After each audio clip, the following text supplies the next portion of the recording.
we're going to talk a little bit about surveillance pricing. Have you heard of this, Bree? I have, but it was on a show on Netflix. I think it was called like Black Mirror or something. Okay. And they was doing this like similar experience where the cameras in the area would profile you based on your history and your profile. So I did see that. I thought it was just a little ha type of episode, but it seems like it's really making its way around. A little creepy, but okay. Okay. Well, look, if you know anything about Kroger or any Kroger brand stores, this is what they're doing. They say that Kroger, they mm, they say that Kroger says surveillance pricing harms consumers with raised prices with or without facial recognition. Now, what do I mean by all of this? They say every time you hit up a grocery store, you just getting snacks and essentials. You stepping into a whole system designed to track your every move. Now, they say these stores are collecting all sorts of data on you, what you buy, and what you click online, and even where you are chilling at on the internet. Then they take all of that info and try to guess your age, what kind of money you make, and if you got kids, and even all your health stuff. Like if you are buying organic, they might think you are a fitness fanatic or you grab some vitamins or some other health stuff. You may be looking at baby clothes online. Well, they do all of this to build a detailed profile on you so they can hit you with prices and deals that make them more money, not you. And here's the real kicker, they're not just keeping it to themselves, they're selling your data to the companies as well. And they're making a whole lot of money off your personal business, and your privacy is out the window. And the whole thing is called surveillance pricing.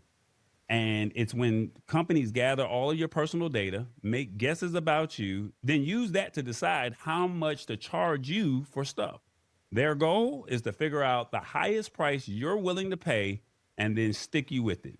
Now, you may have heard of dynamic pricing where prices change based on demand, like Uber surge pricing when you leave in a concert or a sporting event, and you like, why is it $80 to go right down the street, but because everybody's trying to leave at the same time. That's surge pricing. The surveillance pricing is where they're collecting all this data and they're hitting you with this. All right. So basically, they're saying they're bringing this online mess to brick and mortar stores as well with things like electronic shelf labels. So remember that phrase, electronic shelf labels, ESLs, that can change prices in seconds. Kroger, for example, caught some heat because using these ESLs and were even paying facial recognition tech, which can guess your age, gender, and hit you with specific ads and prices. And Kroger say that they're not doing the facial recognition thing to identify you, but still admitted to collecting biometric data for security reasons. The bottom line is, even with all this fancy tech, stores are already using your data from loyalty programs, third party brokers to figure out who you are, what you like, and how much they can squeeze out of you. They even sell these shopper insights to other brands, making more money off your information. And basically, this is just what they're doing. Now, why is this important and why we're bringing this to your attention? Because we want to protect your wallet. We want to maintain your privacy and we want to avoid targeted influence. And basically, we're just trying to safeguard the security and demanding fair play. All right. So I have a question for you guys in the audience. If you're watching on YouTube at the Lab Tech Show, go ahead and give us a like, a follow, hit the notification button. And if you like what you see, let us know. But I want to ask you the question that I have for you. What do you think of surveillance pricing in grocery stores? They're already doing this in grocery stores. Now, what grocery stores it is, we don't know. But this ESL technology is here. And what do you think? One, is this legal? Two, these companies are wrong for this. Three, I don't see anything wrong with it. Four, time to find another store to shop at. Or five, I will be monitoring this closely. One through five, let me know in the comments, what do you think of surveillance pricing in grocery stores? Come on, Bree. Talk to me, Bree. What you think? I don't It's so crazy because I'm now being like in the entrepreneur side. I see the benefit in the perks of doing it from like a business perspective.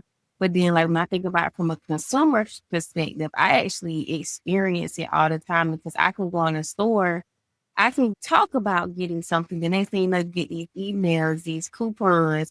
You get on social media, now this ad magically popped up, you know. So it's kind of like there's nothing you can really do about it, but not go to stores because, like, hit the spot was saying they've been doing this, and it's definitely in with all stores basically. So it's kind of like no way around it. But then again, it's I see what you're doing because you're trying to target me and market me correctly, but it's still a little invasive. It's a little invasive, but what can we do about it, right?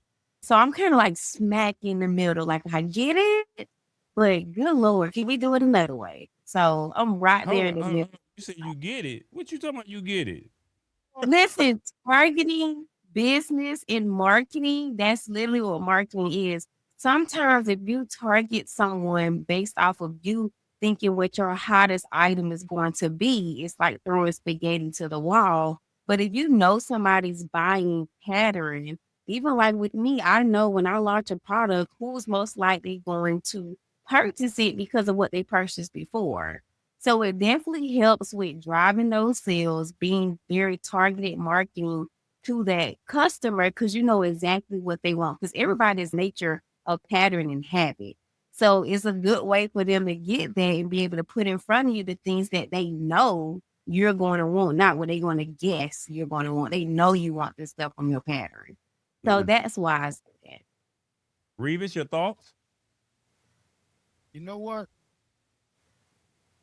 Just learn the definition of SR. It's a suggested retail price. And when I walk in the store, they actually raise the price. I don't like being charged. So like when I walk in the store, I don't have food stamps. I gotta think, man. So therefore, look it, my price is lower because I have something cash. It ain't government money. So I think if they're going to do surveillance of pricing, then maybe I should food stamp and maybe things should be a little. This guy right here. I can't make this up. This is family, y'all. This is how we roll around here on the Lab Tech Show. Hey, he want that card, y'all. He want to swipe. And hey, things are already difficult for me. My daughter got married April 11th, and I spent $900 just in groceries.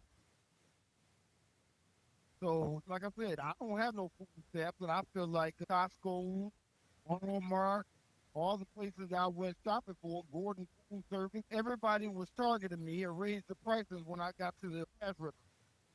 Mm, okay. I And can't I'm wait. just saying, I got to be real with it. Y'all got to let me be me. I feel like I need, yeah. Okay. All right.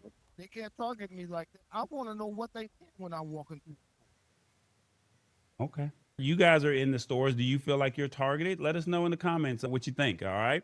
It's the Lab Tech Show. Join us Wednesdays at 8 p.m. Eastern at thelabtechshow.com. Embrace it or get left behind. Alrighty then.